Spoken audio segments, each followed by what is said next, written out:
G'day, folks, and welcome to another episode of Interdimensional Live. Great having you here. Great, thanks for joining me.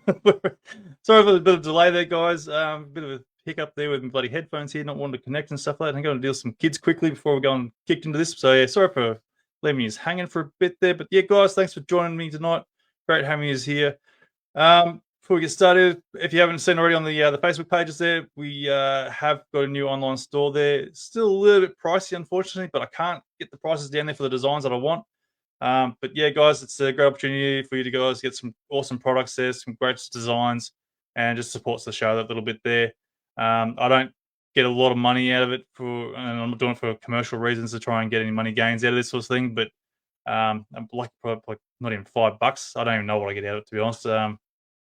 So yeah, not a lot out of it there, but guys, I just hope you guys, if you want to rock the shirts, like stuff like these kind of shirts, by all means, just to go and help support the show, basically, in a sense, and yeah, show it off. So anyway, look, we'll crack into this tonight. Also, don't forget, if you do have a friend and family or you want to join the show, by all means, hit me up on Facebook there or email. You can hit me on Australian UFO sightings at outlook.com.au. Hit us up there if you want to go and join the show, and we'll get you on here and go and have a bit of a chinwag. And if you know someone who has had an experience and whatnots, by all means, yeah, send them my way.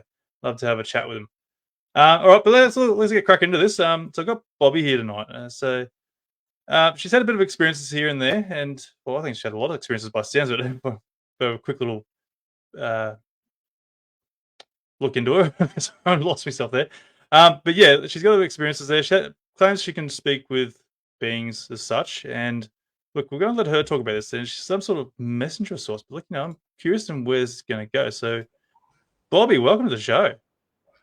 Thank you so much for having me, Anthony. That's my pleasure for being here. And, no, the pleasure's all mine. Everybody.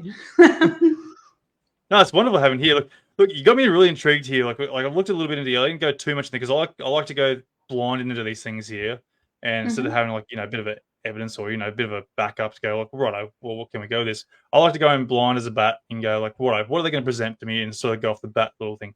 So to me, it's all natural, It all goes with the flow and whatever, bounces off each other. So look, tell me about yourself. Where's things got you? Had some encounters there. You've had your family's been involved as well, and you've got some sort of communication with beings as such. Have I got that right?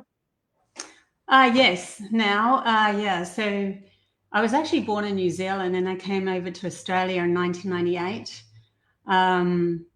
And I'd had encounters with the Kaikoura incident that happened over in New Zealand. I was living in Christchurch, a little town called Kaipoi, and around the same time as the Kaikoura incident happened, I had an orange ball of light outside my bedroom window, and then it just hovered there for ages, and then it just took off really fast, and I was petrified. I was only 11, and I ended up just staying like it just stay still. I didn't move one finger. I was so scared.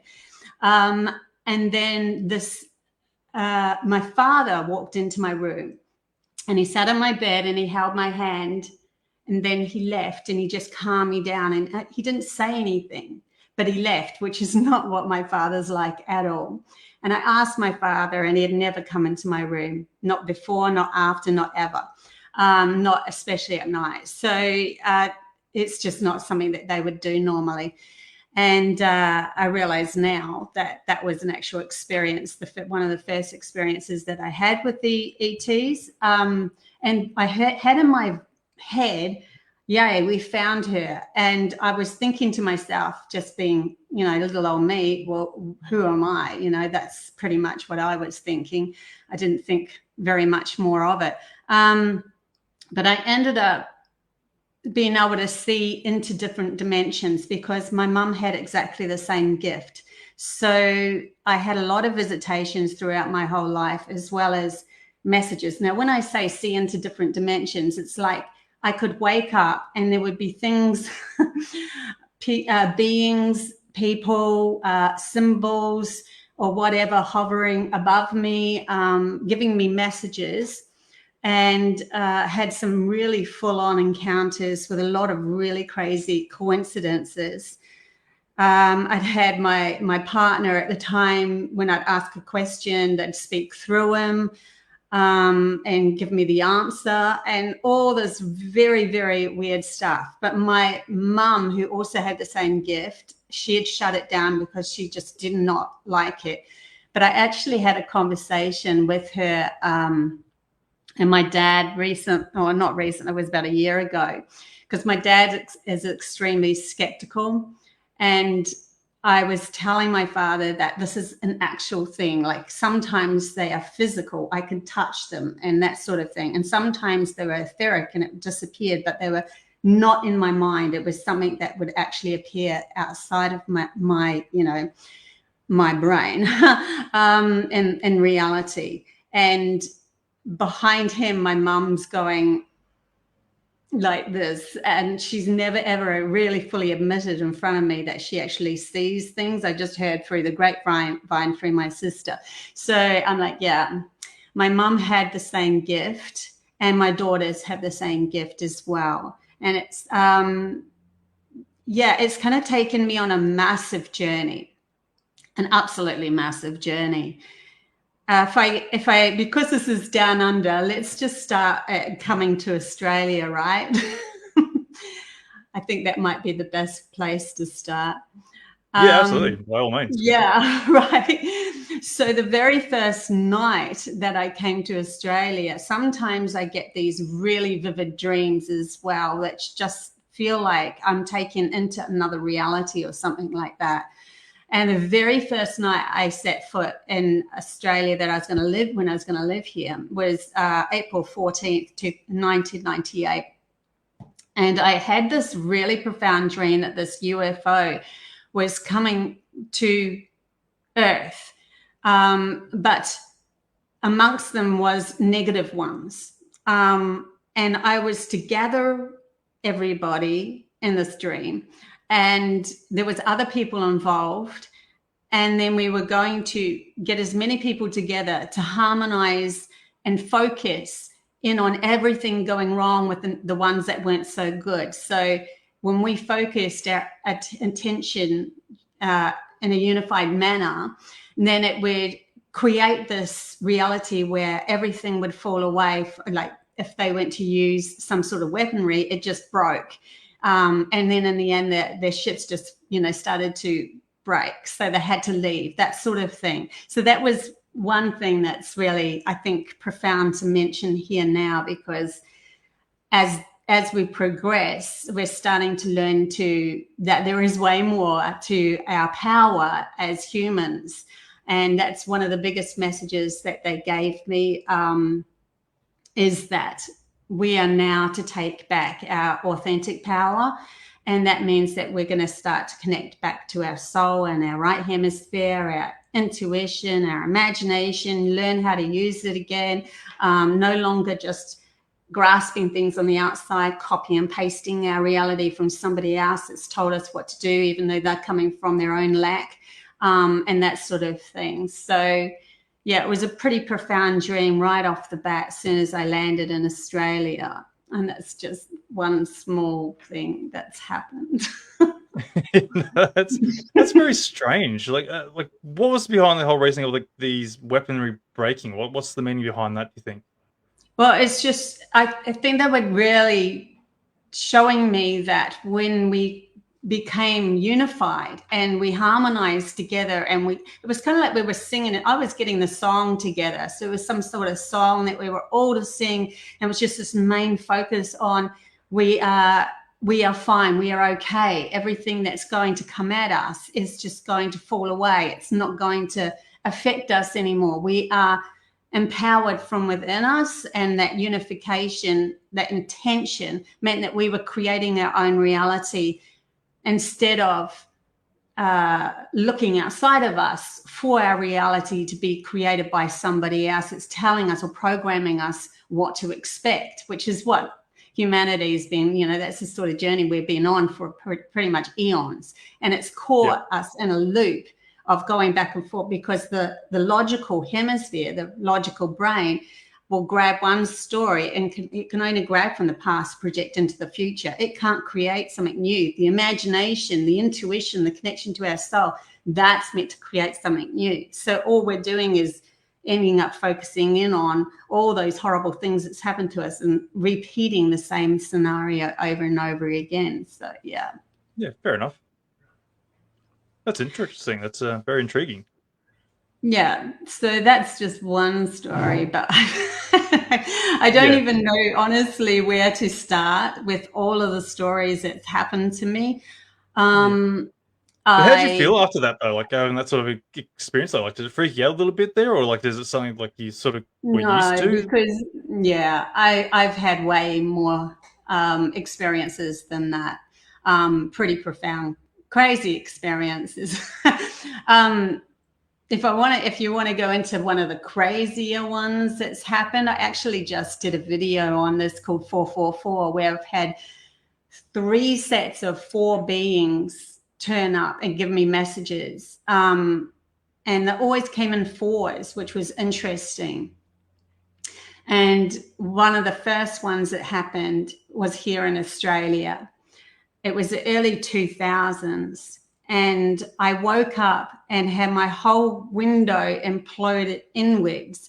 And it was like these etheric beings on white horses came smashing through my window. And it sounded like an explosion. It literally shook, to me. It shook the whole foundation of my room.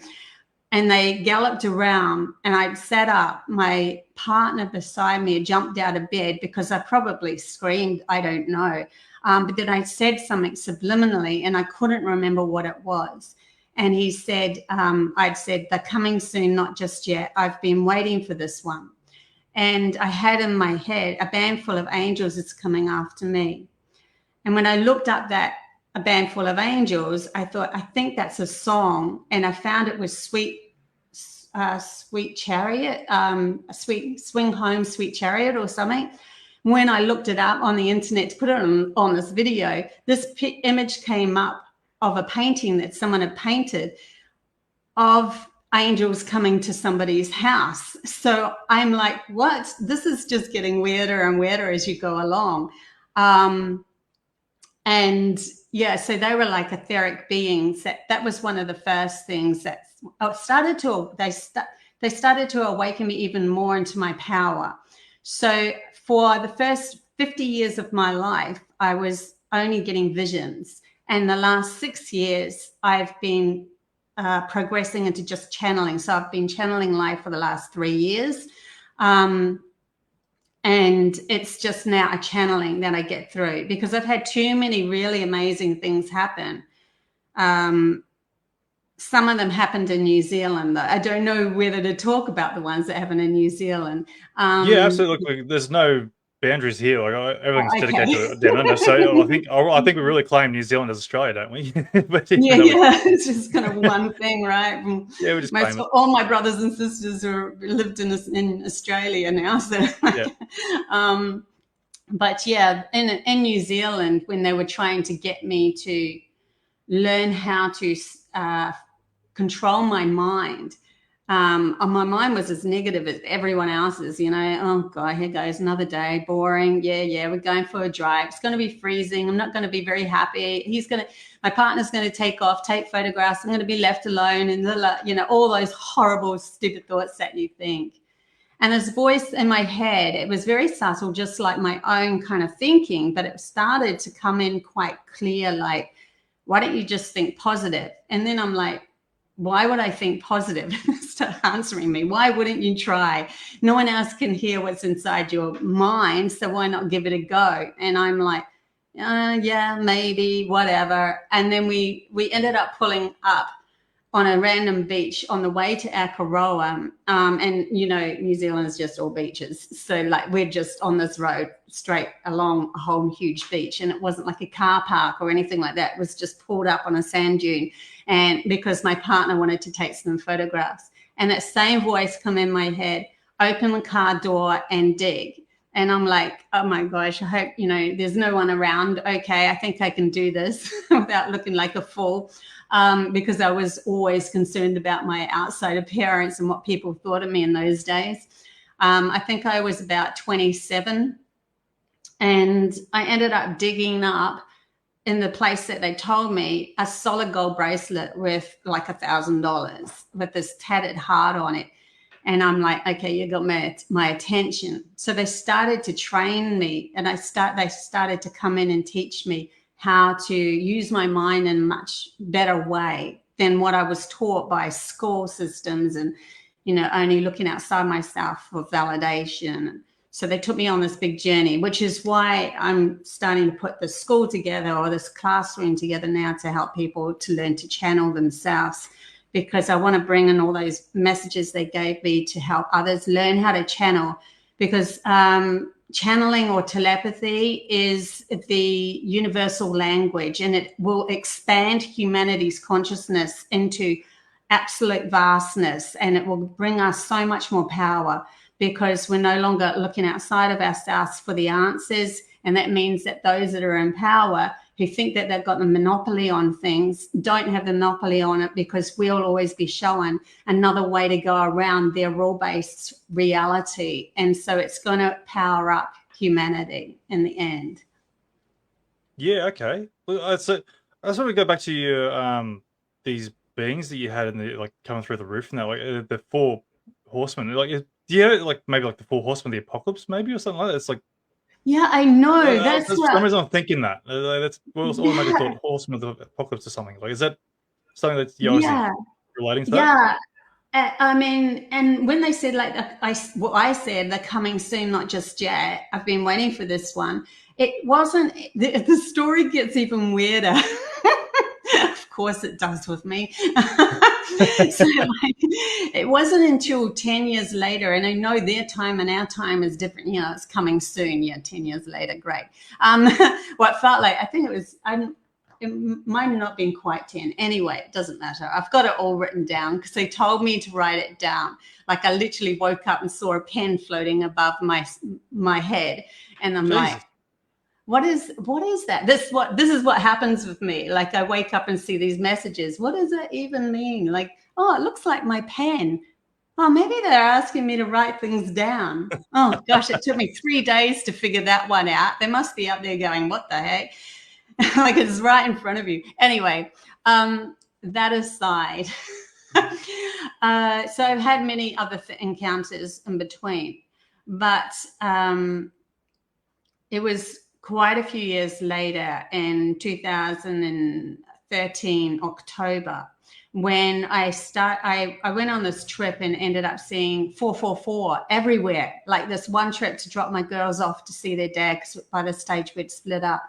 And 444 on, you know, number plates and billboards, and I'm like, one trip. It was just crazy. I'm like, something's gonna happen here. You can just kind of feel this.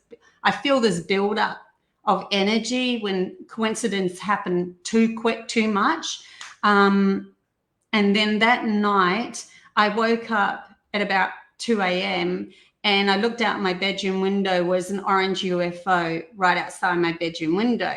So it was like a light, and it had like a light around it, like that shaped this orange light into a UFO. It would only, because it was in front of the trees, it was only about, you know, a foot or so. It wasn't really huge. It was like a light that was just shaped like a UFO.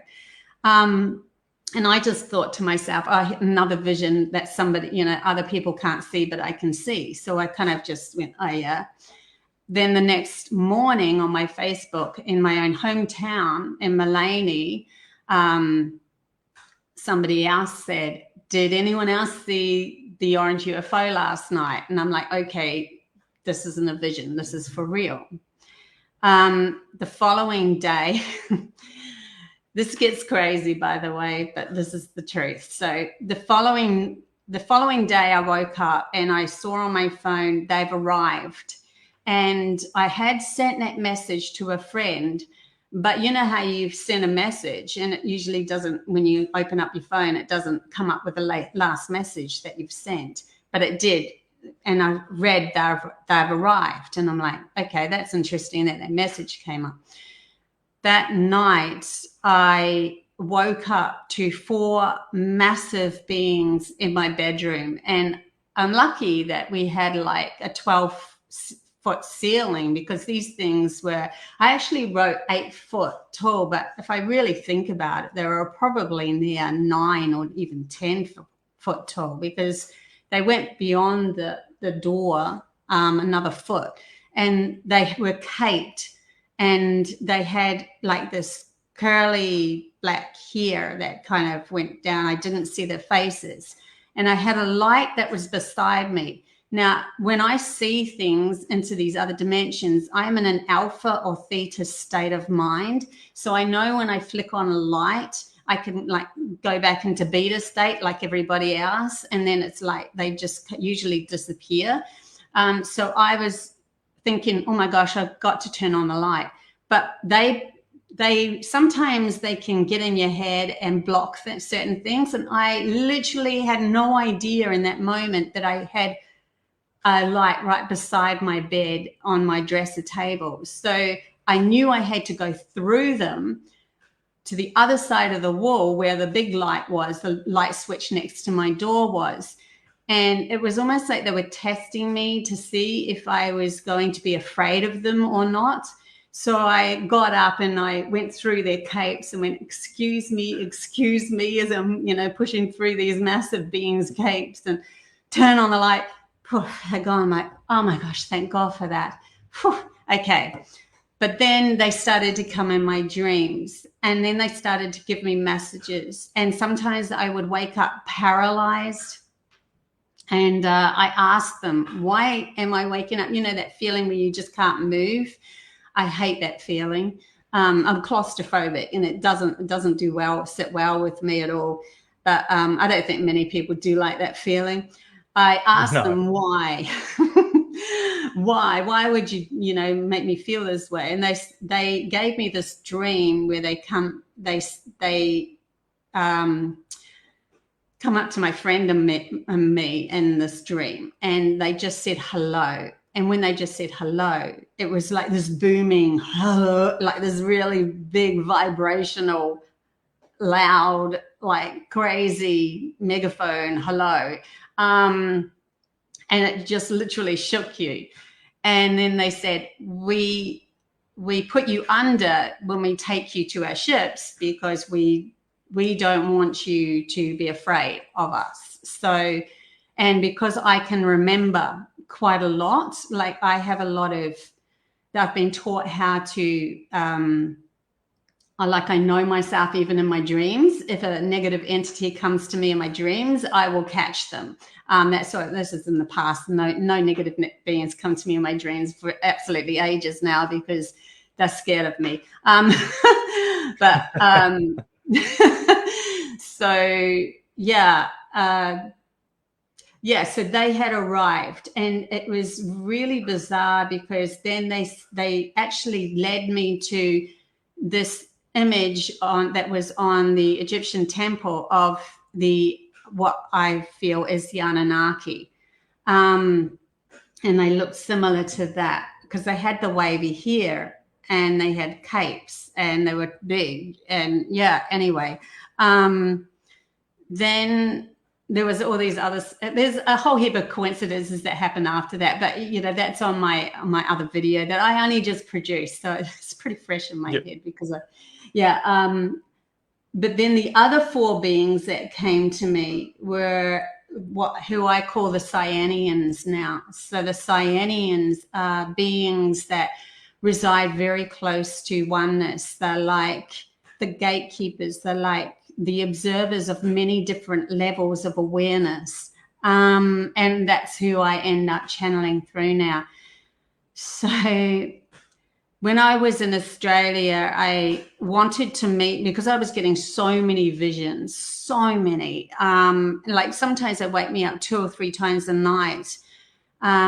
And some of them were premonition dreams of things that were going to happen and all sorts of things that were pretty out there. Phone calls from the dead, you name it, I had it. Oh, geez. Anyway, pardon? Oh, geez. Okay, that's just what you want. It is pretty crazy life. My life is pretty out there. I've lived on the edge of this reality and another reality my whole life. Anyway, going back to, I ended up asking for help. And I just sat outside and said, I want to meet someone of high integrity. And in my head, they're like saying, you don't have to. And I'm like, yeah, but I want to change the rules. You know, I do have the capacity to change my reality if I want. It's my reality, right? And so I ended up meeting, through crazy synchronicity again, this Cherokee elder that was coming to Byron Bay from Ohio in America. And she came up to me and told me that my youngest daughter was going to be a great leader. And then we had the talk, because my youngest daughter was only 6 months old at that time. We had the talk.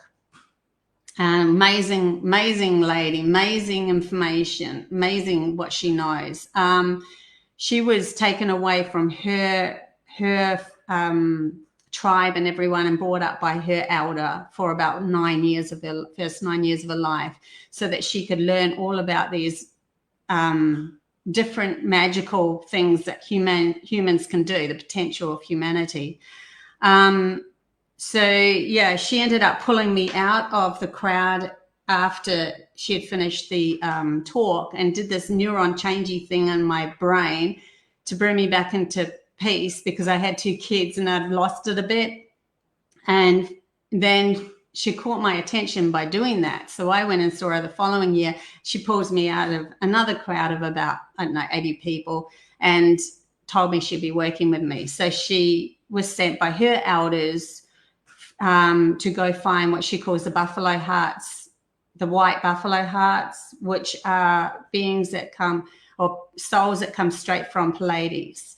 So I ended up having a lot of really amazing things that happened with her, even to the point where we were together in a theater. She was going to do a talk on a remote viewing movie we were seeing, and she asked me to sit next to her. She took my hand and she talked to me telepathically, full on, like I'm saying my life story, and she's squeezing my hand. And I was thinking with my logical brain, this can't be. So I wanted confirmation. So I'm like, asked me to follow you to USA, something I know she wouldn't normally do. And after the talk and everything, she came up to me and said, Tony, we want Bobbie to follow us back to USA. And he looked really like, what? And my jaw just dropped. And she whispered in my ear, it's magical, isn't it? So that's inspired me to use my gift to now focus on what is humanity's potential, because obviously we weren't there. If we could be telepathic and we weren't using that ability, we weren't there, right? So I started to focus all my attention in on that. And I was gifted this beautiful dream where I woke up in an earth potential. And the first thing I noticed was that my mind was completely still, completely present. And it was so euphoric, just beautiful. But because of that clarity, when you thought of something, it just kind of happened. So we had the ability to teleport. And I had friends teleporting to my house, and the ability to be telepathic, and we could manifest stuff. And it was just like really far out potential of where humanity could go. So I've been told that now is like this change that we're in the middle of, where we are literally being asked to go home, lockdown, so that we can do the inner work. Now instead of looking for someone else to give us all this information, we have to do the inner work, where we're clearing all of that programming that was pulled over us to look outside of us only for our power, go within us, and then find our power within us so that we could actually move into creating our reality or whatever we want to create next as a unified field of humanity's consciousness. Yeah. I really want to meet this woman just so I can get my brain rewired after dealing with kids. Like, I'm sure everyone else would feel the same too. Like, oh, all I got out of that was like, she can rewire us so we can deal with our kids a bit better. Like, I want to meet this woman. I know, right? Yeah, yeah. It lasted about 2 weeks, and I think she did that because she had to get my attention so that I would come back the following year. Then she said, "Okay, I'm working with you. I've been told I'm working with you." But yeah, it's like, she just put her hands, I didn't even know what a neuron path was then. She just put her hands over my head like this. And then she said, she could feel everybody else's thoughts. Okay, everyone else wants to have a crack at this. Yeah, or if you want to, come on up and I will do you as well, kind of thing. But yeah, like, she was amazing. I had this whole thought that I could help her with what she was doing to help awaken humans and stuff like that. And I remember sitting in the car. She was awakening certain souls to their power and stuff like that, buffalo hearts and that. Anyway, I sat in the car next to her, didn't say one thing whatsoever to her. She just turned to me and said, "Yeah, you won't be able to help me because this is my journey and you've got your own journey." And I'm just like, didn't say a damn thing, you know. And it's just, it blows your mind. It literally does blow your mind. Like, Wow. Yeah, and you feel, because when she was telepathically talking to me and holding my hand, there's such a unity between us that you feel this so much love between us. But then when I went home, honestly, my brain's going, I don't love her, because my logical brain can only fixate on what love is in a sense of what we've been told that love means, you know, you want to marry them or whatever, you know. Yeah. I'm sitting there going, I'm having this confusing kind of, and she had, because if things happened with her that she did some really amazing things in front of people, if it would blow their mind, she would have to go make sure that they're okay, because it can literally blow your mind. And I'm lucky I've just had a lot of really crazy things happen to me that I could handle quite a bit. So it's sort of like the building path really to get to where you are today, all this stuff that's happened in the past there. So which sort of brings you on back to these beings that you had in your room. They're like, the fact that you like walked past them or through them, like were they solid, or what did they feel like walking past them? Yeah, I can only feel their capes. That, you know, it was like, okay. I was trying to didn't find feel any structure or any body behind them, but yeah. Yeah, that's why I'm like, excuse me. I was trying to be, you know, polite. The fact that you got up though to go and turn the light on, like, no one would do that. Everyone would be like cowering in a corner in the fetal position, going, "Yeah, just go away." Yeah, no, I've had some before that. I had an initiation with, honestly, the reptilians, the draconians. And this is what often happens with spiritual people, is that they have to face the greatest fears before they step into being able to communicate with some of these powerful beings, right? Because you have to be an equal part to them, because we are source energy, all going on a journey in this body. And at that point of reference, we are all equal. There is no difference. There's nothing to be afraid of, because anyone that's trying to pull the wool over your eye, your source energy as well, just like they are. So you should always find a way. There's always a way to get out. And that's what that trip taught me. So I was in Australia with that one. I was at a friend's place, and I was downstairs in her house. She had a lot of these encounters with some, you know, dragons and draconians and stuff. It was some weird things that were happening. Some was drawing dragons a lot and all that sort of stuff. But I didn't really think too much about it. And when I slept the night there, I saw this being slide out of one of her ornaments, and it just kind of shuffled its way out. And it smelled terrible. It looked like this massive, I don't know what you would call it, but it had like a duffel coat on it. It was like trying to disguise itself. I close my eyes or blink, you know, and boom, it's closer. And I'm going, stay there. Don't come any closer. And boom, you know, you close your eyes and blink, it's closer, like a freaking horror movie. And it ended up on my bed, and I could feel it. It was as real to me as anything, right? So it put its arm around my neck, and it tried to put pills in me, like these 2 pills.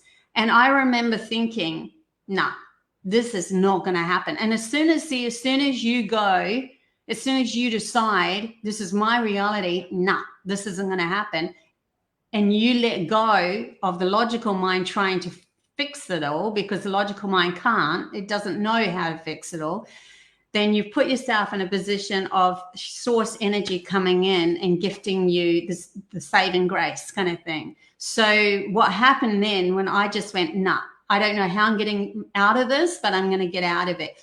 It's like all my chakras went into one big ball of light between my heart and my sacral chakra. I didn't see that happen, but that's what it felt like. This white light just exploded out of my chest, and it kind of levitated me, and well, not levitated, but I didn't levitate or anything, but it made my energy go into a higher frequency where they weren't existing anymore. So then they couldn't do anything with me, because I had shifted my reality out of their reality by this light that it had exploded out of me.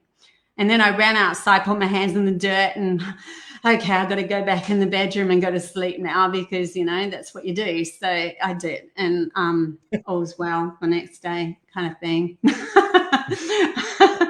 But yeah. Any ideas on what it was trying to, like, what was the pills trying to achieve? Like, any ideas and beyond that sort of nature? Yeah, I think it was more to do with I'm going to, it's kind of like a symbol of shifting me into fear. Like, hello, you've swallowed what I want you to swallow, so now you should be in fear. You're under my command. That sort of feeling, as if it was trying to get me under its command. But I knew, I don't know, my soul knows my power. And if I let my logical mind go, it's like my soul just does its thing and knows how to get out of these sort of things. So from then on, I wasn't afraid anymore. Like, it was like an initiation of realizing how I could face one of the worst things, so that then things like, you know, the Cyanians when they come through, and the Pleiadians when they came through, the Anunnaki when they came through, the Lyrans when they came through, I wasn't afraid anymore, because they were, yeah, I knew that my soul could get myself out of anything if I could get myself out of that, right? I've heard of stories there where, I don't know if you want to call it like a demonic being or something of that sort of nature.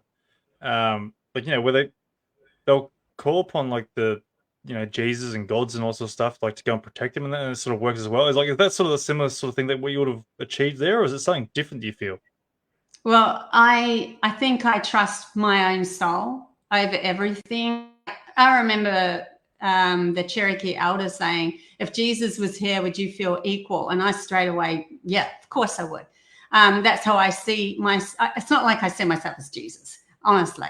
I'm me, right? You know, I'm just honestly, I'm just plain me. but my soul has this knowing of who it is, and that at the source of all things, everybody is that. Everyone is that.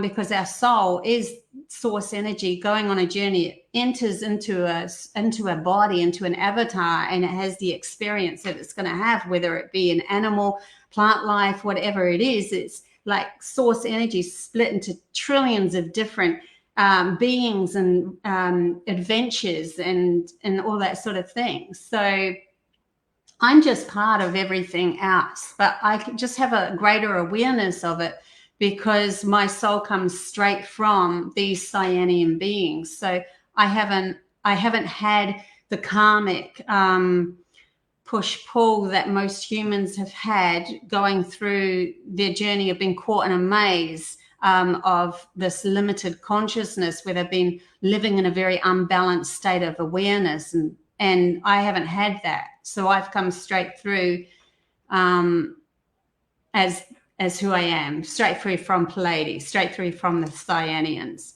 And that's why that Cherokee elder went, "You're part of this," and found me, because we're here at this point in time to help awaken other people to realize that they too are just as amazing and magnificent as what I remember of my soul. You know, we're all that. There's no, doesn't matter if you're a garbage collector or if you're a lawyer. It doesn't matter. And from a soul's point of view, we're just going on this journey, and until you start to remember that within yourself and connect back to that, then you are going to be able to create your own path, and you're no longer fixated on somebody of a leadership role telling you how they want you to create their path, honestly. And all of that was meant to happen to humanity, because back in the Atlantis Lemuria age, we went through a massive fall, and when that happened, we wanted to learn more. Humanity's consciousness wanted to learn more about the logical side, the outside world, the material world, the separated world. And so to go on that journey, they had to let go or block out their soul's path or their right hemisphere, their feminine intuitive side, so that they could go on that journey. And so that took, quite a long time for us to go on that journey. But now we've come to the end of that journey.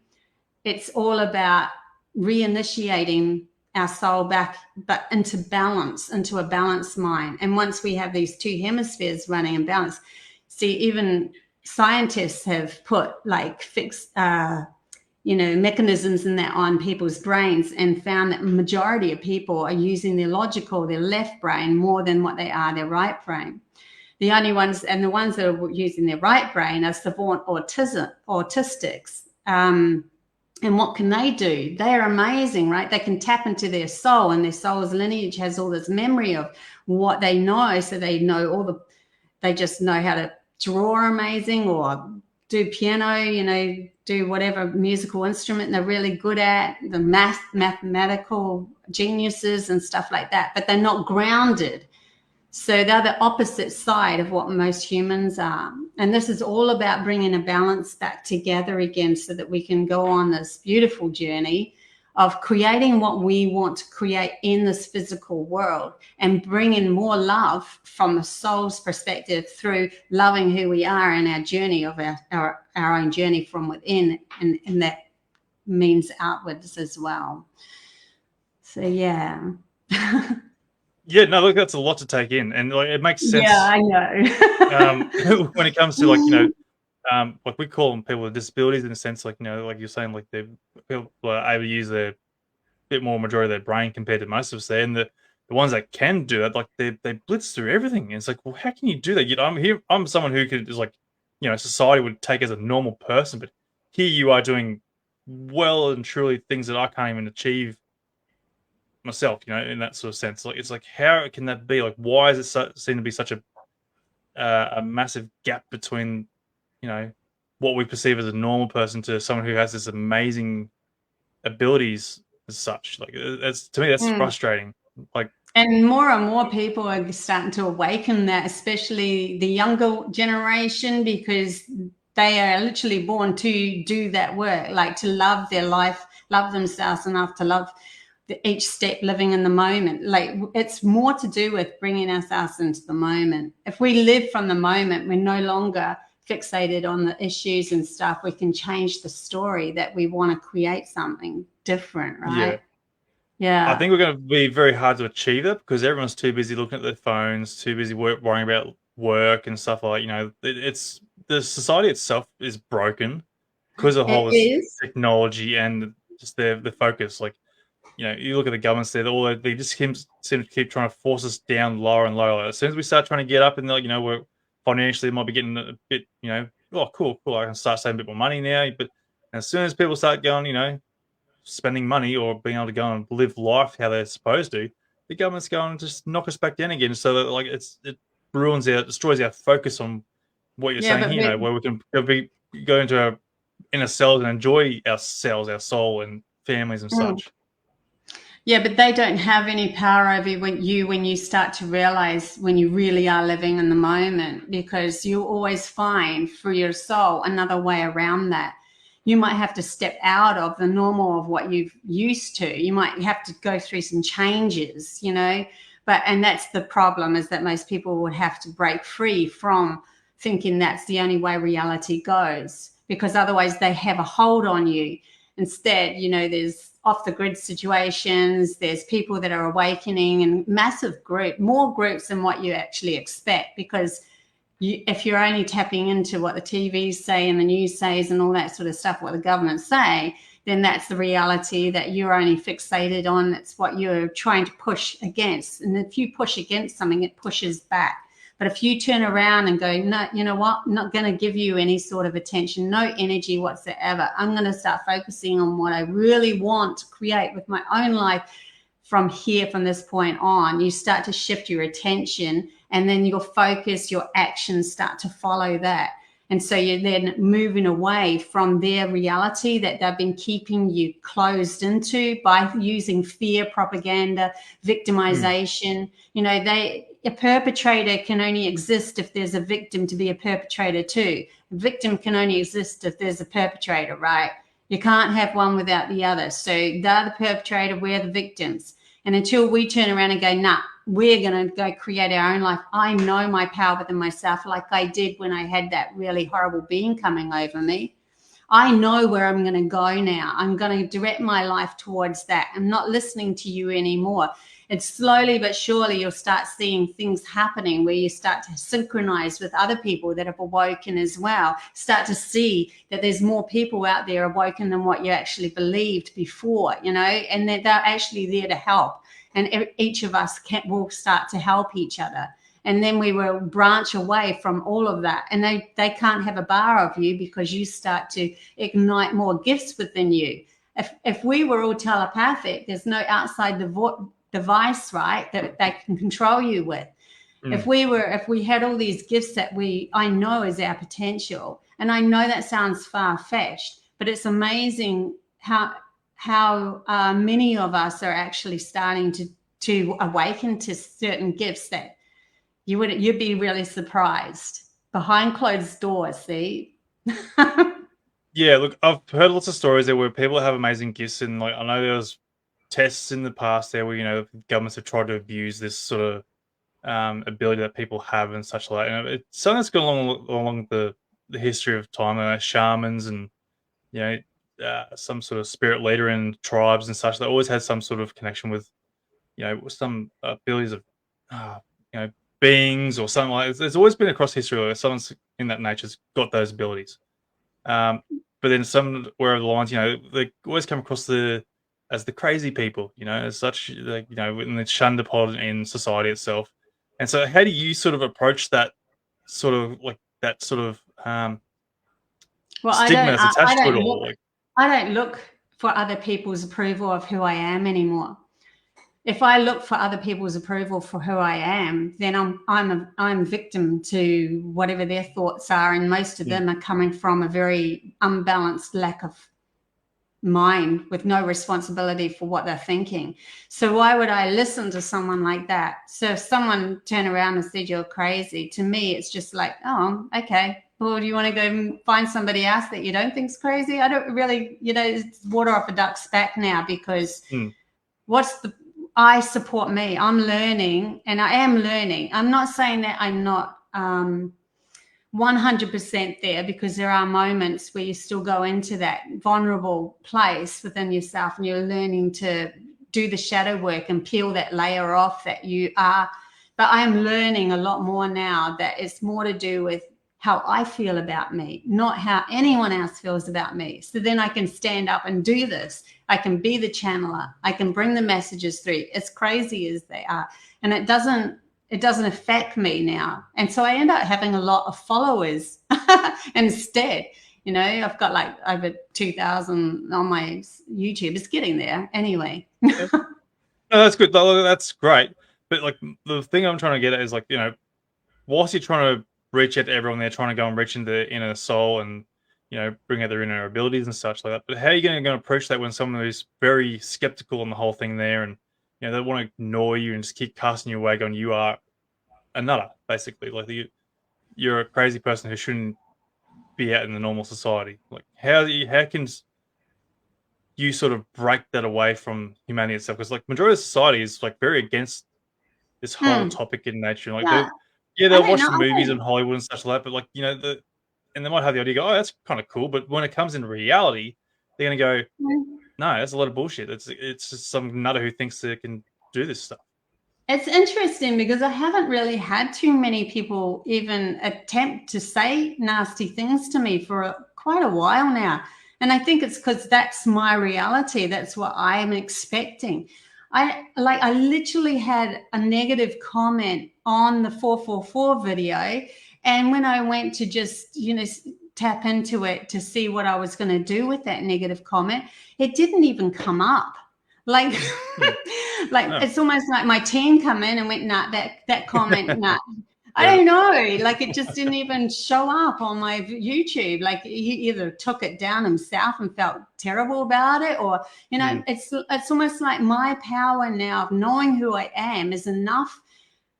It's just enough. And I'm not really concerned. If somebody's going to come at me like that, then I don't know. I just haven't had it. I haven't had it for a long time. I used to. And I used to do the whole fighting thing and, you know, do the resistance and try to speak up for myself and prove myself. And now I'm like, well, who am I proving to? Someone that's never going to listen to me anyway. So why even bother? You know, when you're ready, if the seed's planted, you come back and you might get something out of my information, that otherwise there'll be other people out there that you could go find that you more click with. So if you're just coming at somebody to be mean, then why would I want to entangle in that energy? I just don't want to do it, so I don't do it. Yeah, that's fair enough. Because obviously, like you were saying before, you know, this whole topic, you know, whether it be like aliens, UFOs, ghosts, paranormal, cryptid sort of thing, you know, there's like a good handful of people that see things or experience things, but the rest of society doesn't see it at all, or, you know, doesn't want anything to do with it. So the biggest thing is, like, obviously we're going to talk about this more on that, but it's like we need to try and like achieve a better way to go and prove to everyone that these things are real and exist. Now, I know the American governments, they're like saying like, yep, look, no, we know UFOs exist. We don't know what they are. They're not claiming that they are alien, but they're just saying they're an unknown sort of objects flying around. A lot of them are, I think what they're seeing is, you know, misconceptions of camera artifacts, or, you know, effects from the cameras that, you know, they can't make out properly, but they're calling me UFO in that regard. But there are pilots and people who are saying that they are seeing these crafts and objects that are doing amazing things, that are defying our laws of nature capabilities. So it's like, well, okay, so we've got two side of things. Well, the physical realm of these objects and such, then we've got your side of things where it comes down to the spiritual thing. How can we combine both of these worlds together to sort of prove to everyone that, like, you know, look, there's something out there that's more to what we're seeing every day. So how can we get in touch with this to prove an actual reality, a physical reality to everyone, to go and get them more in touch and go, oh, look, okay, take it actually seriously. Yeah, I think this is going to be quite a journey, though. That's going to take a bit of time for humanity to actually start to turn into, well, what I've been following over there, and you know, the poo-pooing of all of that is actually taking me down a path of being controlled, and I don't like that. So their feeling about who they are is just going to feel smaller and smaller, and then they're going to start to branch out to looking for people like us who actually have something that of value that might actually expand their mind, right, into something else. And in the meantime, people that are awakening like us will start to support each other, so that we've actually got a supportive team, a soul tribe that comes together, or so to speak, that we actually are bouncing off each other, so that if somebody does come at us, well, we're already teamed up to go, you know, someone's backing us on our YouTubes or whatever. No. I've had that before with my team. Like, someone will poo-poo me and someone will go, no, you don't do that to her, because, you know, so they're backing me because I'm backing myself. And so my reality is I'm backing myself. I'm a creator of my own reality. I'm starting to really get into that, like understand that. So I know what you're saying, that you want to have, like, maybe if we have like a physical something, we team up with these Lyrians or the Palladians, and we say, can you give us absolute 100% proof? But they know that it's a journey of humanity's consciousness going through this. And if they break open this too quickly, then we're going to not wake up as many people as what we thought. Sometimes it is the pressure that actually wakes us up and turns us into a diamond, or like the you know, a butterfly that's escaping out of the cocoon. If you go help it out of the cocoon, it's just weak and it dies. So this is a process that has to happen, and we have to acknowledge and respect that process. And so they do that. So they will come in and they're going to talk to people first, telepathically channeling like they have with me, before they actually confront us face to face in a real, like, full one-on-one sort of place, because we have to get used to their frequency, and their frequencies at a different kind of space where they're coming from their hearts, and that, you know, they're not in that fear-based scenario. So we have to learn through our frequencies to level up to their frequency. They don't want to be leveling down to ours, because then they lose themselves. So they're waiting for us to level up to them, so that we've got clear minds and we know how to control our thoughts. We know how to direct our actions onto what we really want to desire, you know, have come into our reality, whether it be a being that's landing on a space from a spacecraft in front of us. And then through the telepathy or the channeling, we will start to get used to their vibration and used to how they feel. And then when we're used to how they feel, which is what we're going into, our soul's base is all about our feelings, then they can come and like land in our front yard and that sort of thing. But it's only going to be seen by those that are already in that frequency of meeting them as well. So this is a process, and we can't just skip a step. There's steps that have to be taken through this. Like, they're literally telling me this at the moment while I'm talking to you, that there are steps that have to be taken.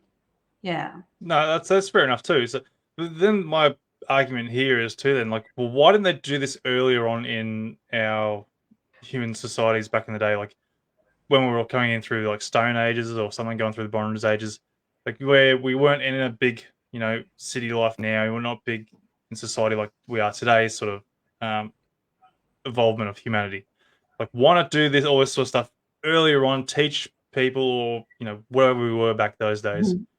We actually did have many encounters. Humanity has gone through many civilizations that have been destroyed and then reawoken and then destroyed and then reawoken. There's quite a few more than what you've been told. So in some of those, there has been beings that, and that's why you will find these ancient artifacts and stuff, or these hieroglyphs with UFOs in them on the side of the wall, because they actually did visit and interacted with humanity and taught them their ways. And then there was a period, though, that we lost that capability to be telepathic, you know, be able to channel with them, which is a universal language. And that means they had to leave us to our own device to figure ourselves out about our outside world. But now is the time that they're coming back. And that's why people like me are being born now, and lots of others, not just me, right? Even within yourself, and you've got this passion and desire to actually do this podcast, right? Because you know there's something deep down in you that's forcing you to complete some sort of mission. And so you'll keep doing this because it's a passion. It's not even coming from, I have to get money for it or anything like that. It's just something that you're driven to do because your soul knows it's come here to do that specific thing. Yeah, I've been told that before, and it's like, it's weird that you say that. It's like, it's like, oh, now we're getting weird. But anyway, Yeah, but yeah, look, but your logical mind doesn't want to hear that sort of stuff because it's like that's too far out for me to handle. This is why you end up having people coming at you, right? Because you're still in your logical head quite a bit where you haven't empowered yeah, it's still coming. Like that's a seed that's going to be awoken in its rightful time for you. But, yeah. Look, which I'm not afraid of, you know, like because I'm open to both worlds. I like to try to keep things grounded and sort of well, grounded, I suppose. Yeah, grounded. You know, because like I want to do analytics of like images and footage and stuff like that, and I've got to keep things very critical in that sort of nature because, like, you know, some people will believe anything is a UFO or an alien ship out there, and it's like, yeah, let's not go jumping to conclusions here and try and keep things a bit more grounded and go instead of assuming it's a UFO or alien UFO, let's just yeah, assume that, like, well, even give evidence to say, like, you know, it's a misidentified object or something in that nature. Because when people start going jumping out trying to claim things straight away, it's like it ruins all the credibility of everything yes, that could be very well a real image or footage or anything that's, you know, reality. It's something that is real and can be sort of perceived as an actual experience or an encounter or something like that. So when people go and jump into conclusions and that sort of things, yeah, like I said, like it ruins credibility and just makes yeah, us all crazy and stupid in that sort of regard, and that frustrates me. But again, look, I'm still very open to the idea that there is something that is more to this and that, and that's what, like, I want to achieve all that sort of stuff. And it's, I know it's a weird way to go about it, I guess, but you know, it's just one of those things. I want people to be able to, you know, look at this and go, yeah, look, there is reality behind all these people's experiences, their encounters, and stuff like that. And you know, if I can help them in that sort of regard and achieving that, then yeah, yay. by all means. I want a Yay. weird way about that, but anyway. Well, I'm really happy that you're actually doing it because you know that's what we need more of, and that's I think that you know not everyone lives the same reality as everybody else. It's just it would be boring if we all lived the same reality. And some of us are really good business minds, and some of us are really good spiritual minds. Like it's just who we're all different, and so some of us are going to have more experiences than others, and some of us are going to be so ego based that they do make up some stuff. But as you go along, if you start to come from the own truth of who you are, you'll start to see through the lies of anyone else anyway. You'll feel it. You'll just feel it. You'll get that feeling of don't know about that one. Yeah. And that Sure. listen to it. It's that gut instinct that you have. You know, I know that my stories sound really crazy to people. I don't, if they want to believe them, they believe them. If they don't, they don't. It doesn't honestly worry me. Actually, the most important thing for me and my messages that I bring through is to find balance within oneself so that we can actually open up gifts within ourselves. Then it's going to free us from all of that tyranny that's happening outside of us because they won't be able to touch us when we start to really awaken these gifts, which is, I think, why I came into, you know, being with Purusha, the elder, and that sort of thing, and having those experiences. Yeah. So another question I got to lead to then is like, all right, so you got those people like yourself who are, you know, having these abilities and such like that, but why does it always seem to be people who are not in society in the higher regards, like, you know, look at your presidents or, you know, your kings and queens and all sorts of stuff, like, well, they probably are, but they won't admit to the open. Like, but why isn't someone of a higher regard in society that have these abilities or aren't trying to, like, you know, manipulate society to be able to go and achieve what you're doing and these other people are doing themselves? Like, why aren't they using that Yeah, to it's their like advantage? the meek will take over, you know, that isn't that a saying in the Bible? Not that I'm religious at all, but it's one of those things they did bring up with me.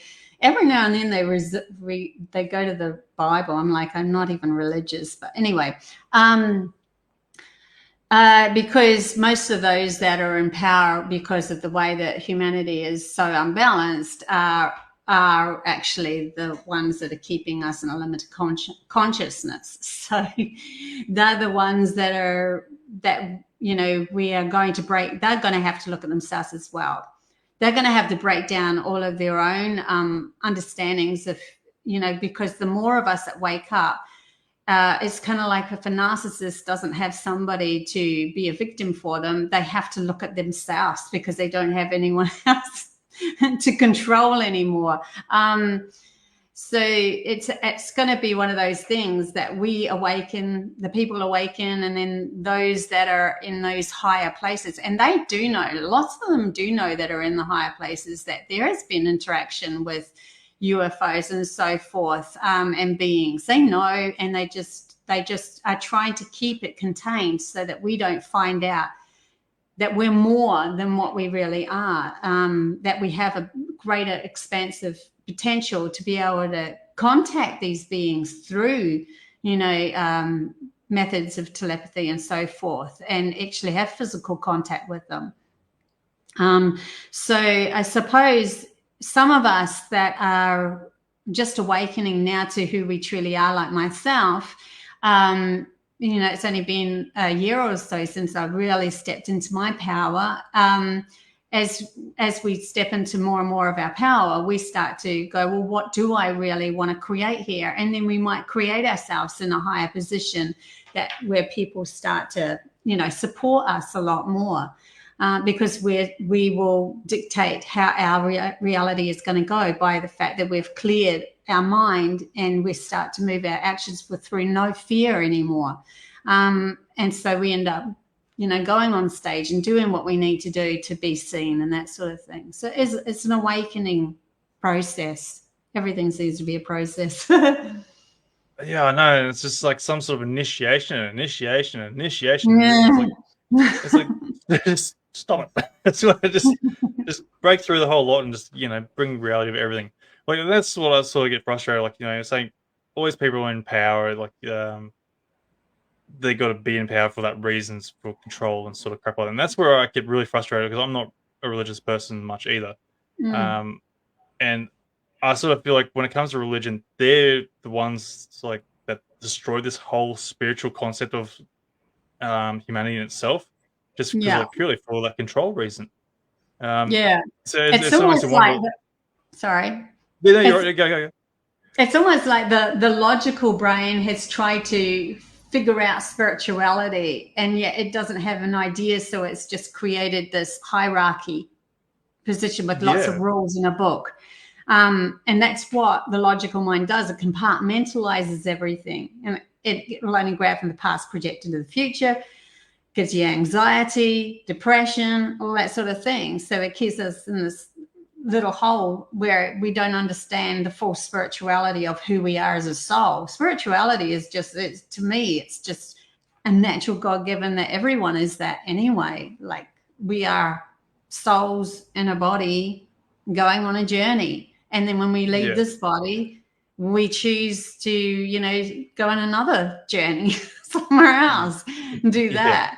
Yeah. But if you're caught in like humans have been caught in that logical kind of frame of mind, they keep returning back to the same issues because they haven't cleared them.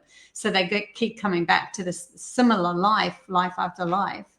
And then they've started to scream out for help, which is why a lot of us like me have been born, because they were calling for help. And now we're here to say, hey, there is more to it. You don't have to keep on following that same story, that fear-based scenario and being a victim. You can actually step away from that and start to trust yourself to be able to create something new. Yeah, it's like my kids are like, they're starting to question reality there now. Religion, I should say, not reality. I think everyone questions reality sometimes. But you know, they're going like, well, I want to go and learn about religion. It's like, well, what do you want to learn about? Like, I can tell you a little bit about it, but what are you hoping to try and achieve out of this? And like, he's like, I don't know. I just want to like know what it's all about. It's like, well, it's this, but you don't, you know, you don't have to go and follow religion just to be a good person or follow the rules or anything. As long as you're a good person yourself into others, then you're fine. You don't have to go and follow guidelines of another book there that's could be very well just nonsense. That could be their path to actually figure out what religions are like, so that they can actually get through the other side and figure out who they are. You can take snippets of bits and pieces of logical stuff and religions and shit and end up coming out the other end with something completely, it makes you who you are. Maybe they're driven to figure it out. I just let my kids go and do whatever they felt at the time, but you just kind of be the observer of it and just keep an eye on it as they go along. Yeah. If it got too out of hand, then you can, pull them back a bit. And yeah, mine are all growing up now though. Yay. Yeah, no, that's true. Yay, freedom. Yeah, just this year. Yay. Yeah, no more needing for getting rewired from old love from the USA there to go and deal with the kids. But so that sort of brings me back to then, like, so we're talking about religion and they're a bit of a guide and this sort of stuff. But is there a way that we can sort of, I don't want to sort of turn into a cult or a religion or something like that, but like, is there a way we can sort of make this a bit more of a more known to humanity on a spiritual journey kind of thing, then, instead of trying to call it religion or a cult in that regard? Like how can we go about this to bring it open? Yeah, which everything that is pretty much poo-pooed, like made into, like you say, cults and all that sort of stuff. And really, that's a program poured over humanity's eyes to keep them in a limited space so they don't go into themselves and don't figure out who they are. But it's an actual individual inner journey. You can't get this from anyone else. No one else is going to support you in the end. You have to find your own inner support to really step into this power, to be able to figure out who you are from a soul's base. You can't somebody else really, they can tell you a few handy hints on how they did it, but it's going to be your journey in the end and how you do it. And we're all being pulled into it because the powers to be, like those Cyanians that I met, when I met them, they told me that the governments and all that were going to fall. I don't know if this will be taken down because they said that, but that's what they said. Fair enough. Yeah.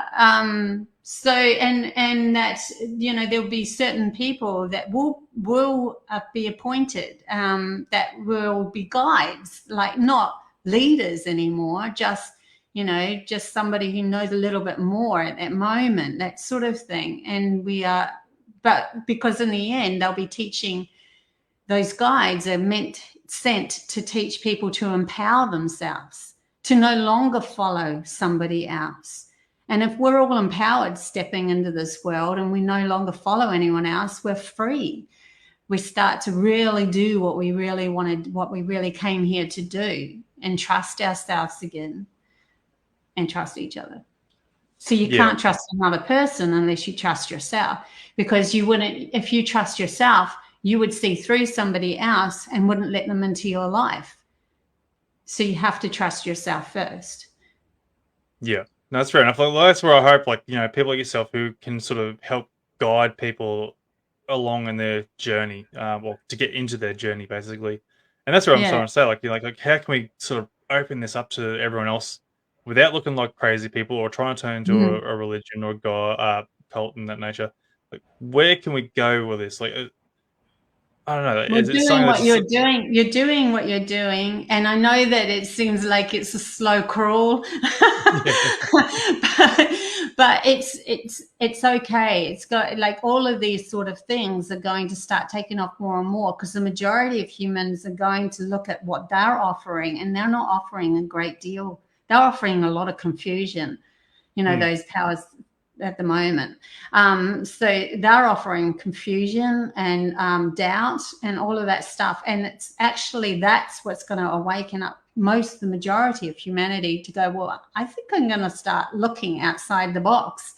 And who's outside the box? Your podcast is outside the box. I'm outside the box. Other people that are doing this sort of work.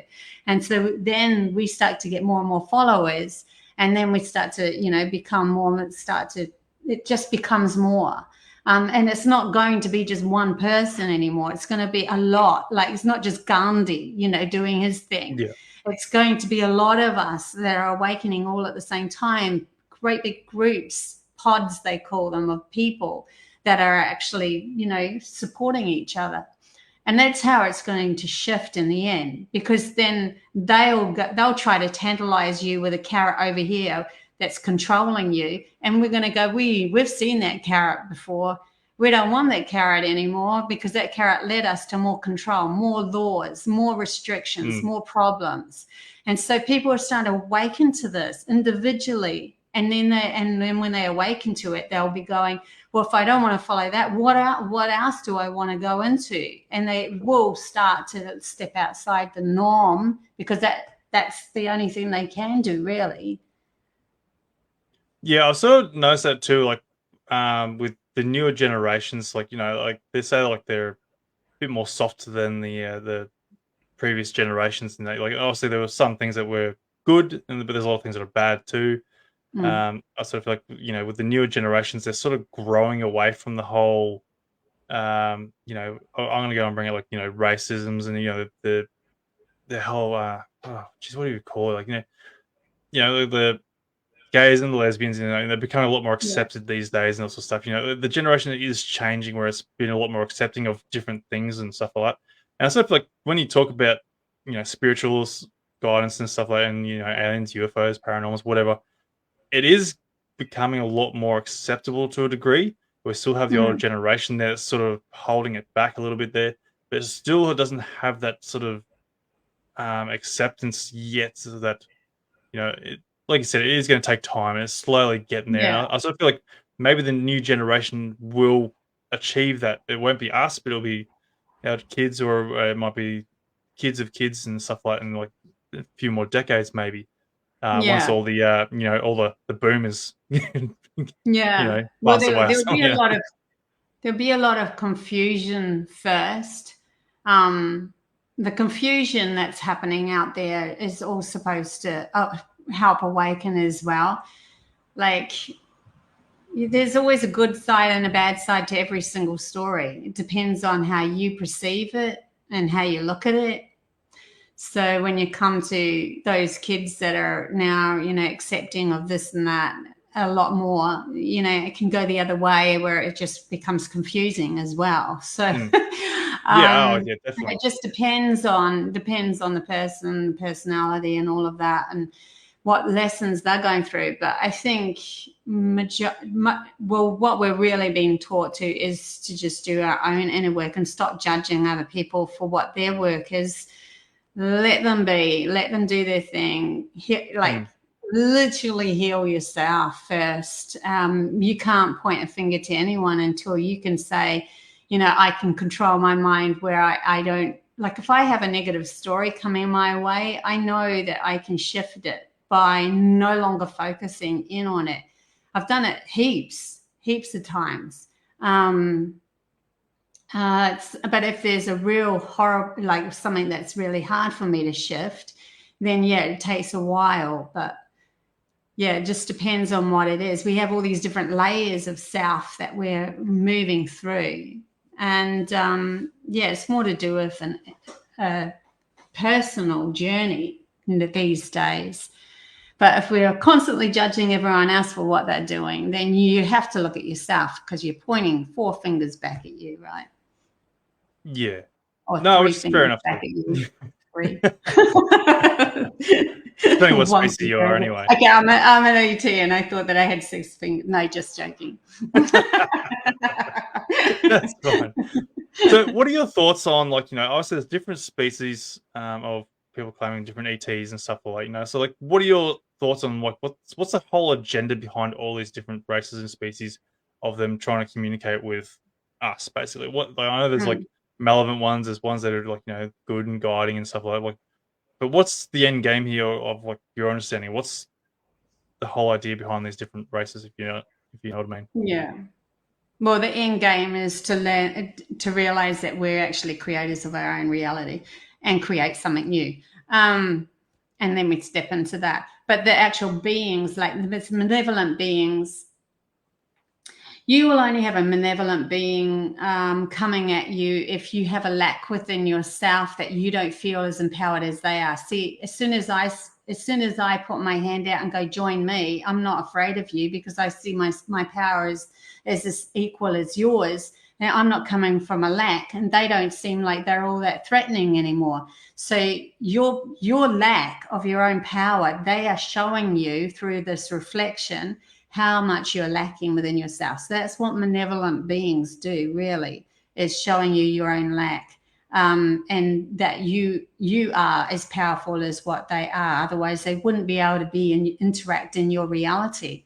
The benevolent ones that are coming are here to contact many different people that are ready, or souls that are ready to awaken to their true, authentic self, and then have that bridge coming in of communication, so that we can allow them to be a wise conjure or a wise counsel for many to be able to pull together in a group. Sorry, they're coming through, and I'm like, I've got one thought, and they're coming through with something else. So yeah, there's they're going to end up communicating with certain souls, and then the rising of our awareness in this human form will actually spark more consciousness to be awoken as well, because we are just, it's just our energy is in that reflection. So who do we bring in? Is more people are aligned with us, and if they're not aligned with us, then our energy will slowly awaken them. But it can be a process of allowing that to happen. So a lot of us who are actually being communicated to by these benevolent beings are literally walking a path very alone, or maybe with one other person at the moment. But then slowly we will start to collectively come together as groups. And then that support's going to be even more. And then we are going to just do what we're supposed to do. So each of us will have a piece of the puzzle. Each of us have certain gifts that come along with that connection. And then we spark those gifts and start to show other people what humanity's true potential is, that it goes beyond what the other guys have been telling us, which have only been telling us that we're small so that they could control us.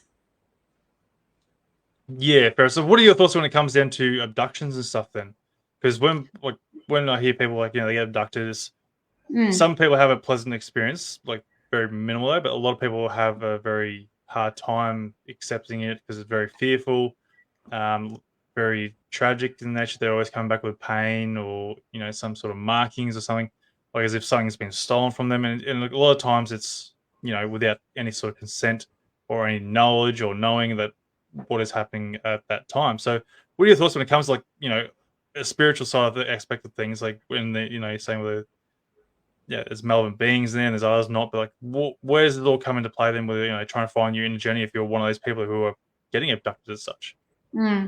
Well, some people's soul contract is to actually be taken to be awoken, or taken to help a certain, say for instance, you as a soul came from the Lyran sector, and then you said to the Lyrans, hey, when I'm in a human form, I'll help you. You can take, I don't know, eggs or whatever, and then create a being for yourself over there, but don't tell me about it. I don't want to know about it, because in my human form, I'm going to be too afraid.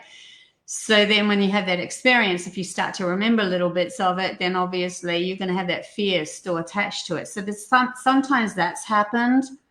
Some of them, there's so many different stories and so many different contracts between different souls. And some of them were actually fear-based, that the governments actually went in and pretended that they were these beings and so forth. So there's quite a lot of different stories depending on the situation. And for me, it was all to do with awakening me to my own true power so that I could help guide others. So it just depended on the individuals and their soul contracts and their stories of what they were actually going into. But yeah, if they were taken and they didn't want to actually wake up to the fact that those beings exist, then if they do have memory and do hypnotherapy or whatever and remember some of it, then of course it's going to be fear-based. But it's still a mirror of their own power that they've forgotten about, that they were actually friends with them before. And some of them, if they have done something wrong, like really wrong, some of them had contracts with the governments, and then they did this whole, we exchange wisdom with you guys if you let us have DNA from beings. And that happened, I think, through the after the war, through like, what is it? Yeah, for about 30, 40, 50 years, there was these people that were taken because they had the the okay from the leaders, from our leaders, because they didn't really respect humans. Didn't really respect the people, honestly. So there's so many different stories, so many. And that's just a few that I could go into. Plus, back in those days, they could get away with a lot more easier too. Like, because obviously social media and technology wasn't that great back then, so people could go disappearing, and you wouldn't even know. But these days, a little bit more difficult. Because when someone gets a whiff of something, that gets straight on social media, and it's hard to prove still. But that's when we start coming into like conspiracies and stuff like that. And something could blow open. But we're seeing through the deceptions now, humans are starting to see through the lies, so then the stories come up. And that is part of that whole journey. Yeah, absolutely. And with conspiracies, like I said, I'm not a big follower on conspiracies, but the ones I do hear, rumors are of conspiracies, there's always going to be some sort of bit of truth behind them. Most of my conspiracies have come true, so I don't have many left. Fair enough. Because not all of it's going to be true, but there's going to be a little bit of truth there behind it. So, because people are going to go and warp things to their own agenda. Look at religion for a great example. It's just shit in society.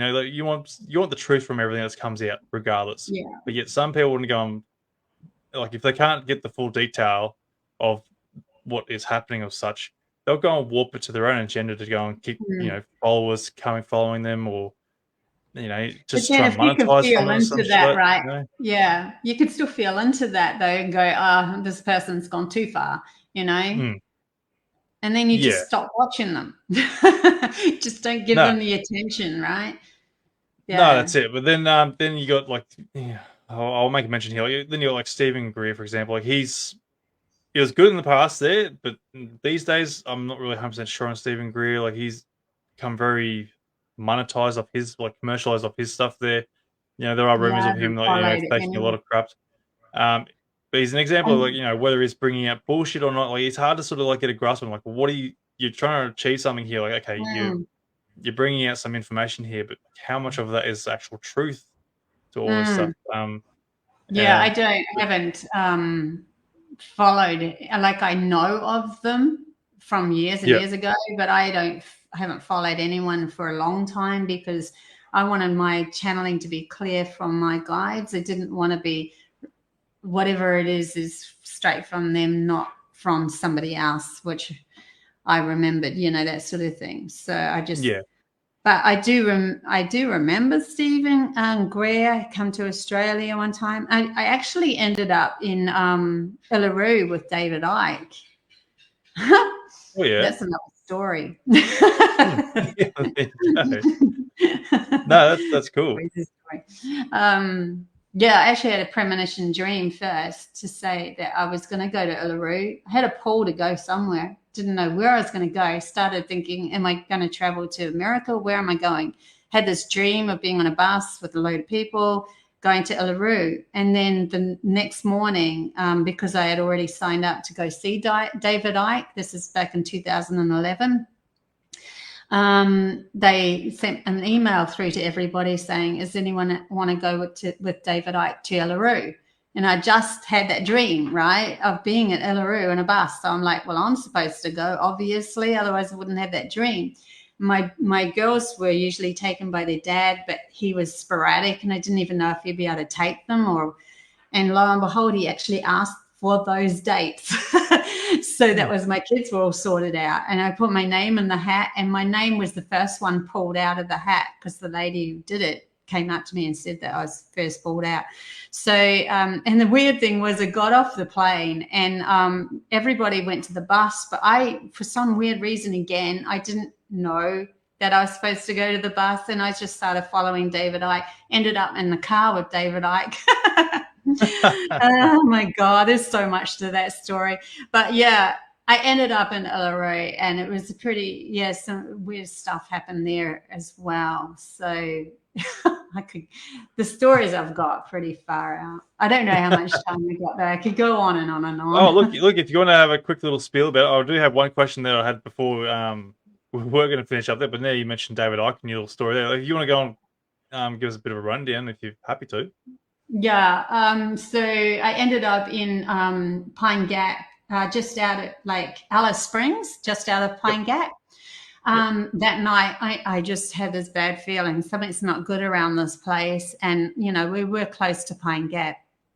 I actually saw, how I see things, right? So I actually woke up and saw these kind of cubes coming out of the wall, and there's souls trapped in these cubes.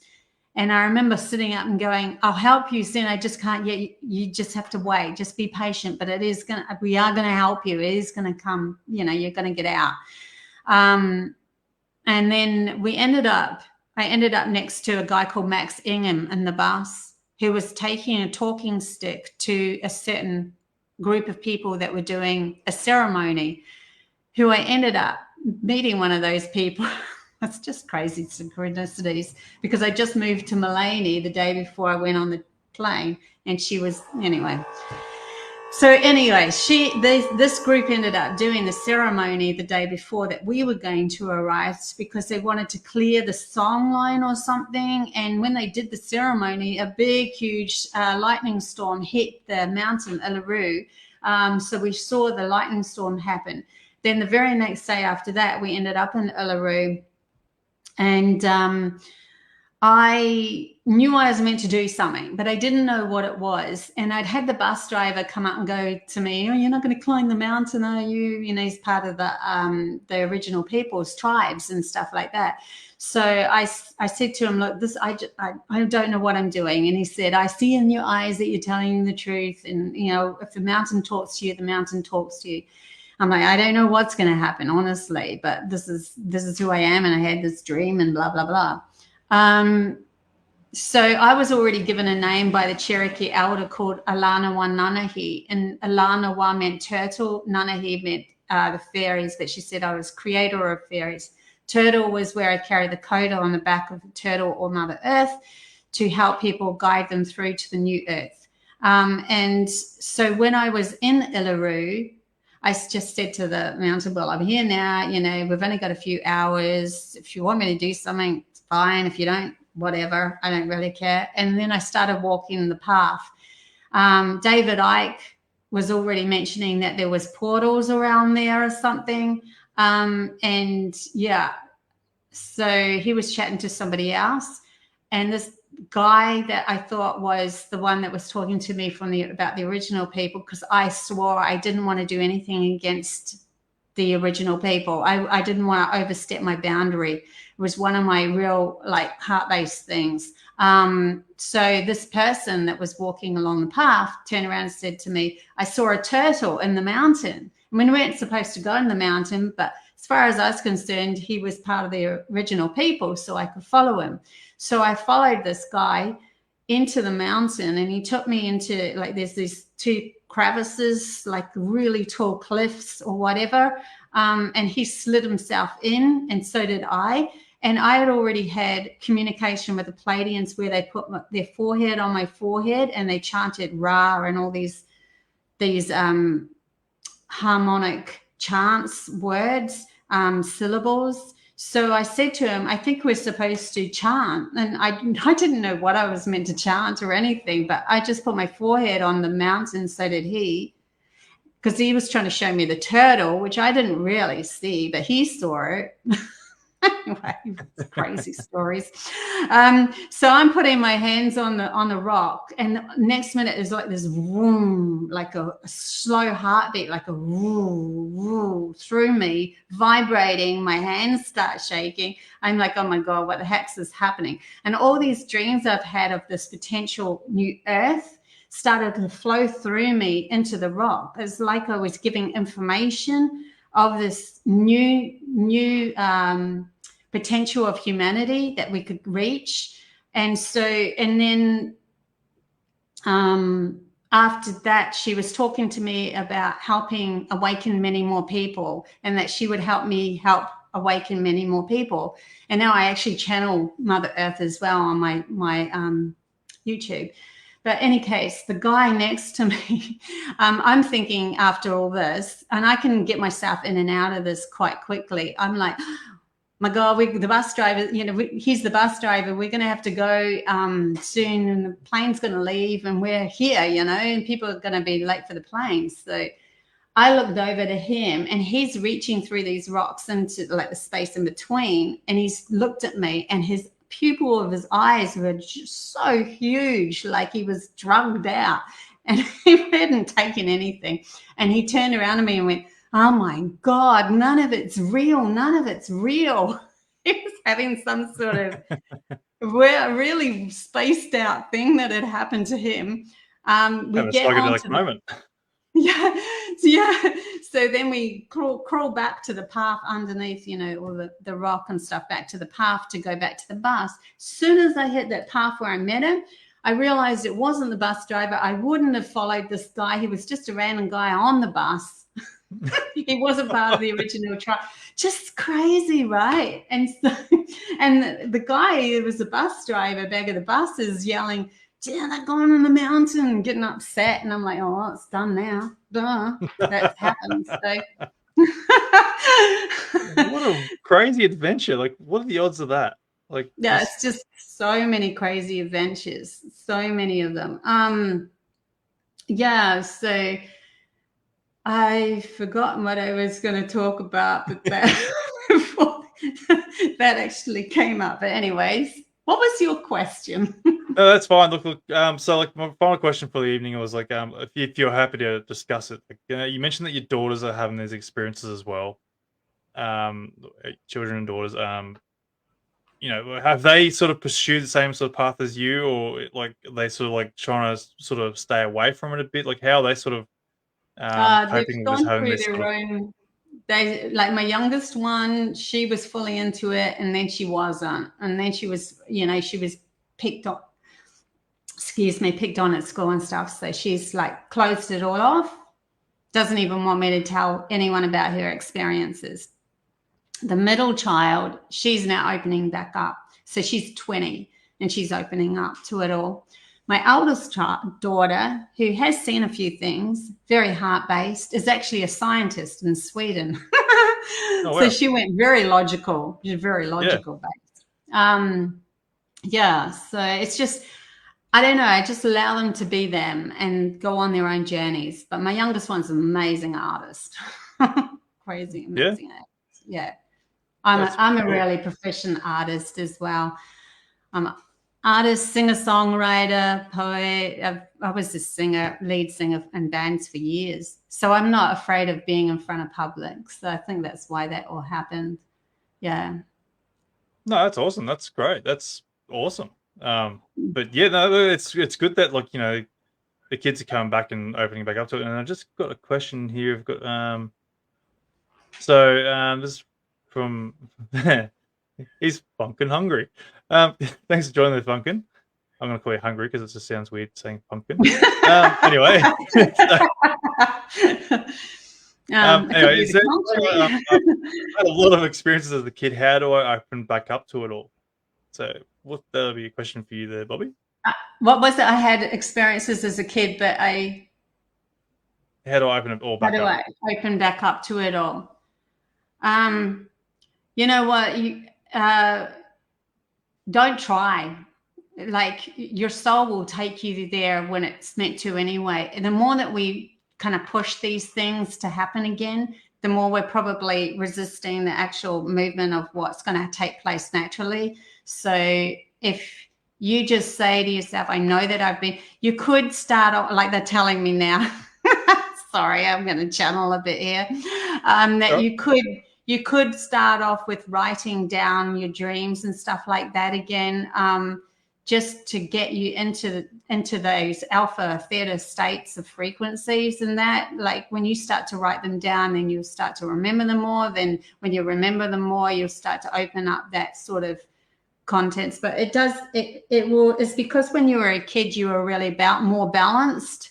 And now you're more logical based, and so the logic will always close off your abilities that you have because it doesn't understand them. So you're going to have to be prepared to move into something that feels unknown, an unknown quantity.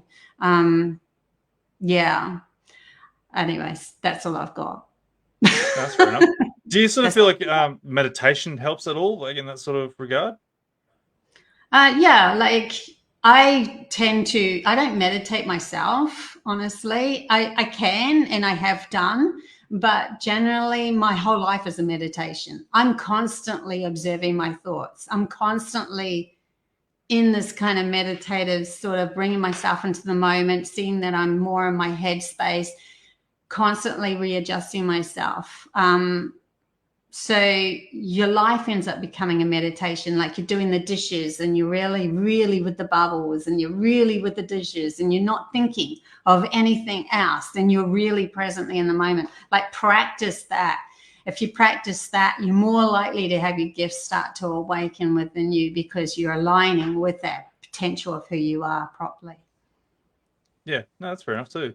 Look, yeah, well, we're truly well and up nearly 2 hours almost, but Wow. yeah, I told you. I said, look, we usually try to stick about an hour and a half, but usually we punch through. 'Cause, Sorry, too many it's going. stories. It is. Look, no, it's wonderful. Look, now you've got yourself a YouTube channel and you've got you're reaching out for people to come and talk to you and stuff like that. So, like, how can people watch you and get in contact with you? Yeah, so my YouTube channel is Bobbie the Messenger, Bobbie the Messenger. And so yeah, subscribe away or whatever you want to do there. I am live Tuesdays and Thursdays. I've started doing a bit of tarot on Thursdays just for fun, but I'm asking only the big questions. And on Tuesdays, just straight channeling. And then I have videos also in between that I put together as well for my channel. I have a website called codestoanew.reality.com, and that has a lot of stuff in it. And it has a heck of a lot of channel messages. If you join as a member, you can go into those. I've just made them free for everyone. Yeah, and I'm also an intuitive counselor and a reader, so I can click into your soul and help you, guide you, and that sort of stuff. So my links are usually below my videos and that, which is also on my website, codestoanewreality.com. Yeah. No, that's also that's wonderful. Yep. So and a Facebook, obviously, which are a whole heap of 6,000 followers or something, a crazy amount. Doing well. Whatever. Yeah. No, I didn't even know how that happened. Honestly, it's like one day I looked there and went, oh, really? Okay. No, that's awesome. That's wonderful. Look, like what we're talking about. Like, people obviously want to try and look into this stuff, and they've obviously found you and come across what you do and stuff, which is absolutely wonderful. And if you can help guide people into some sort of spiritual awakening in some sense, then by all means, I hope hopefully it happens for them. But yeah, look, creating what we want. Exactly. But look, yeah, thank you very much for joining me tonight. It's absolutely wonderful having you on, and it's been an absolute pleasure. And yeah, look, we'll hopefully see where this all goes, eh? Yeah, thank you so much. That's wonderful. All right, thank you very much, and I'll talk to you soon. Okay, bye. Thank you. Catch ya. Oh, there you go, guys. Thanks for joining me tonight. I hope you enjoyed the show tonight. It was absolutely wonderful having Bobbie there with us tonight. It was an absolute pleasure. And thanks to everyone joining in the comments here in the chat here tonight. It's absolutely great seeing you all in here again. I hope you enjoyed the show. Yeah, I can't appreciate you more having enough coming here and joining me on this show. It's what I love seeing you in here and having a chat in the comments there and asking questions and just enjoying the show, hopefully. So yeah, that's good, guys. Don't forget, if you have had an experience or encounter or know someone who has, don't forget to go and get in touch with me either through the Facebook Messenger or the email at Australian UFO sightings at outlook.com.au. Also, don't forget, we do have the new online store there. Like I said, it's a little bit pricier still, but just because the designs that I want, the stuff that I need, and unfortunately, I can't get it cheaper. Unfortunately, I've still got the Redbubble one there, which do have cheaper shirts, but they don't have double size. Like, I don't know if you can see this. Like, that shot there, and I got logo on the back there. It looks bloody awesome. It looks cool. But unfortunately, Redbubble doesn't do those designs, so I've had to go the other ones that will. But anyway, look, there's heaps of cool stuff on there, guys. I did put the shop online store there in the comments. I'll throw it up again for you. So just go and check it out if you like. I'm not telling you to go and purchase anything. It's just totally up to you guys there, but just helps support the show and rocking the old logo and showing everyone that you support the show. Basically, yeah.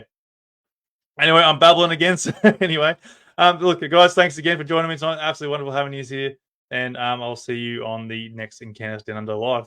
All right, all the best, guys, and until next time, hooroo, catch you later.